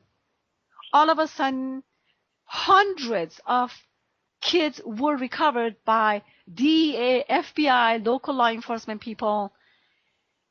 I also believe that was a false flag. They set it up, they build these organizations, they create it, and then they go and save the children.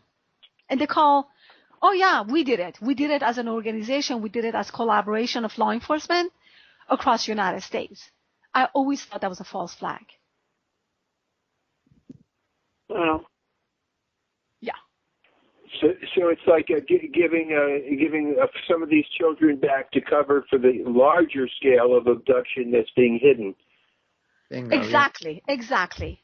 So look, I have one more thing. I have another thing people can do is Monique has done background checks for parents of when you, as a parent, I mean, parents sometimes can be overbearing and overprotective. That's true. But if your hackles go up, if you just don't feel right about a kid that your kids are spending time with, especially your daughter with a boyfriend, guy's a little bit older, just seems a little too slick, has a little too much money. Thank you. You know, Thank you for there's saying that. I nothing forgot wrong. to mention that.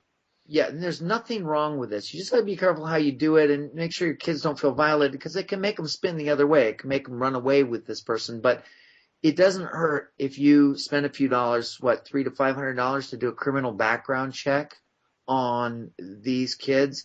If you've got it, you should do it up front. You may not always find something, but if you do, it'll give you an opportunity to say, hey, look, I need to cut this relationship. You can't spend time with this person anymore. And if they really fight you, say, here's why. Now, if they're not listening to you, you really got to work your relationship back and check what's going on and why, if you're losing your own kids to other people and their influence. I want to kind of get in there really quick, because I know we're coming to the end. I worked on a case, a Persian girl. The mother called me and says that my daughter is gone. So, making a long story short, this girl went to a party, drank from an open punch bowl, which was drugged. She got raped at that party, gang raped, and she got hooked on heroin. And pretty much two weeks later, she disappeared with the older boy, one of the guys at the party, who became her boyfriend. Yeah. It was such a shame that the whole family had to move back to Iran, because what can you do? Well, you have to, at that point, you may have to just take people out of the area to save your child, because they may come back after them. Yeah, well, we found the child, and we found her through her cell phone. She wasn't really lost. She just didn't really, she was staying with this boy. And, it's good to... Have you done background checks for parents? Oh, absolutely. When a child is going with somebody that the parents don't trust, and I've done international background checks. It doesn't matter where the children are from.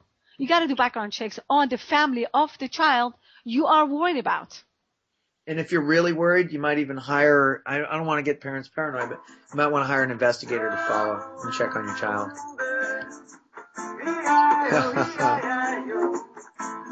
There's some nice, sounds like Hawaiian music. I guess it's coming to an end. Yeah. I got to just say, as a psychotherapist, don't leave your kids with teenagers as babysitters. Don't do it. Yeah, exactly. Now, we have together part of this story on our couch when people come to us about the things that were done to them when they were children, and you talked earlier about the person that was gang raped. We had one that was gang raped by her own relatives, and she had a child. It was her uncle's child, and she was traumatized and raised the child, and then that child was traumatized from the stigma, and it goes on. It's really horrible when you get to the bottom of all this stuff, what is going on. Be very careful who you leave your kids with, but teach your kids to trust and communicate with you. If you're going to give them your trust and you're not going to violate your children, teach them how to talk to you about just about anything. It's not done through pressure. It's not done all at once. It's not done a let's talk about sex conversation. This is something you do over time and over years. And you can always tell them, no matter what happens, I want you to be able to come to me. No matter what happens, I will not look down on you. I won't fault you. You can always talk to me about a problem. If anybody ever hurts you, you want to set that stage. Because when it comes down, it may be in spades. And if it happens once to someone, they can recover. It's when they get in a cycle and it's subjugated and they can't talk about it, that they carry it for their lifetime and they get caught in the cycle of abuse. So protect them. Oh, yeah, I wanted to say one other thing that's been going on the Internet, and it's if somebody is being restrained and captivated by somebody who's kidnapping them or controlling them, they put a black mark on their palm so that their perpetrator can't see it, and you show it to a policeman. If you see that, you call police and say this person is asking for help and can't say it out loud. That's what the black mark on the middle of the palm means. Oh, now everybody knows it. They can't do that anymore. Well, no, but there's a lot of ways. That's good. That's very good, actually. The other thing is open your mouth, make wide-eye expressions if they're talking to an officer and you're looking at the officer. shake your head. There's a million ways. There's also ways to find people. When someone's missing, computer forensics can go a long way. Monique knows experts in computer hacking and computer forensics that are able to go back and try to trace the internet. There's DNA evidence and I have some of the best people who are computer forensics. If anybody has any problems with any of that, definitely let me know. And you can contact me via my email, which is investigatrix@gmail.com, or simply go to my website, iinvestigate.com. I have several blogs right now, children recovery blog.wordpress.com, and now I think I have about 5 different type of blogs, but this is a very important one, so people can actually contact me. So you can, best way to contact me is via email, which is investigatrix@gmail.com. If someone is missing or has gone missing, or you have doubts about, or you want to do a criminal background check or whatever, just give me a holler. And I have my own show, of course, every Wednesday, 5 to 7, Matrix of Perception. You can always contact me that way too. Okay, So, there's 3 minutes. Tell us one of your greatest success stories in the last 2 minutes here. mine? Well, I've done. Yes, a happy ending. We want a happy ending to this story. It's 2 hours of all Yeah. Well, I've done a lot of how child abduction. Yeah. Well, I recovered children from Nicaragua, for example, back in '99, and it was interesting because it came from Center for Missing and Exploited Children organization. They usually don't hire private investigators, but the mother was desperate. The 2 children went missing, and I located them very locally in Nicaragua, Managua. So that was a really good success story. I've also recovered children in Singapore several times. I was there twice, in Mexico, and it's a long story. I don't know how much I can get into any of them. To what extent you want to know? Yeah. Recovery feels utterly wonderful. It's like a miracle.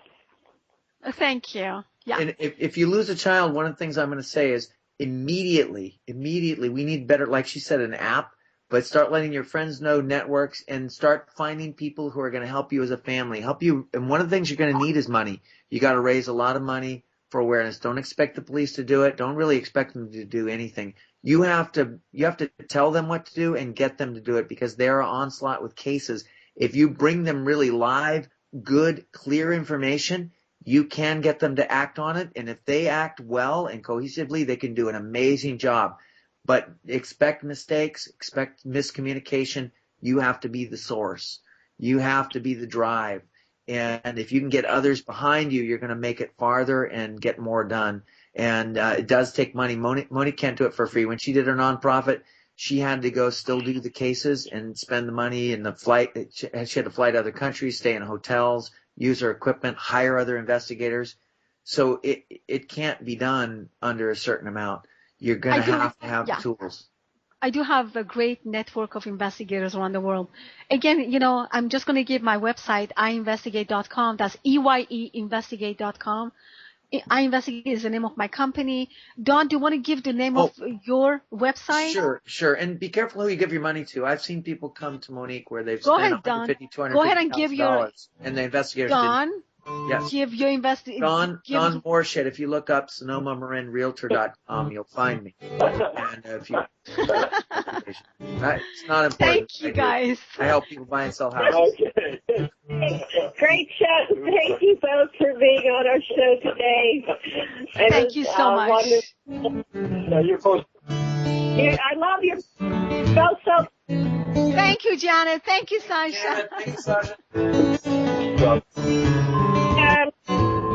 Hello.